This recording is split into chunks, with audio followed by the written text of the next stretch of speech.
Hello, 7th graders. Miss Matlin here. I'm going to help you get started on your Cupid worksheet. That is going to be your task after the formative today.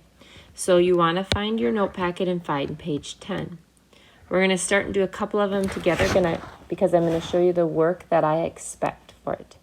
Now, if this space does not have enough work for you, you can definitely take these problems and copy them onto a separate sheet of paper and solve them that way as well.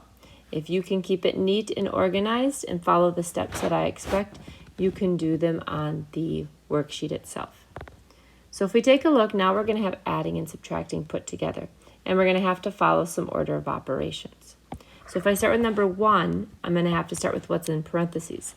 So I'm going to have you circling your signs. You have a +4 and a -7. The signs are different, so you're going to subtract, and that would be -3. So underneath that parenthesis there, you're going to put -3, and then you're going to bring down your 6 plus. Then we'll circle the signs for that problem. I have a +6 and a -3. The signs are different, so I'm going to subtract, and my answer is a +3. And you can write that just off to the right like I did.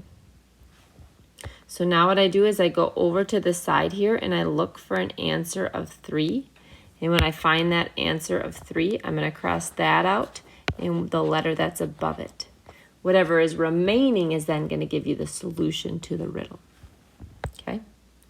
So if you move on to number 2, again, remember the first thing you're going to do is look at where do I start. I'm going to start in parentheses. I'm going to circle the signs of the first 2 numbers I'm going to combine. A -2 and a -8, the signs are the same, so it's -10. I'm going to then bring down and write my 9 plus. Now I'm going to circle the signs of those 2 numbers. I have a +9 and a -10. The signs are different, so I'm going to subtract, and I get -1 because I have more negatives. So I find -1, and I cross out that and the letter above it. I should not get a number more than once. So if you get an answer more than once, that's when you're going to want to double check your math. Okay?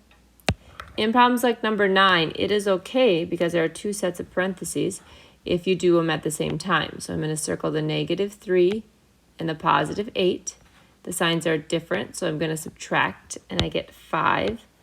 I'll bring down the plus, and then I can circle in the other one. I have a +10 and a -1.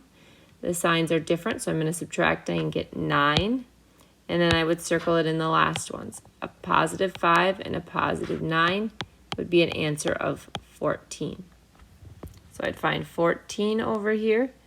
And whenever I see the number 14, I got to make sure I'm finding the positive one.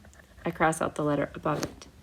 Now again, if this is too squishy and your work is not going to be complete and accurate, you can take out a piece of loose leaf and do it.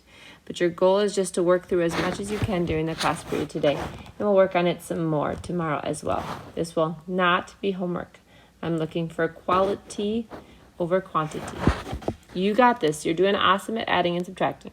Have a great day.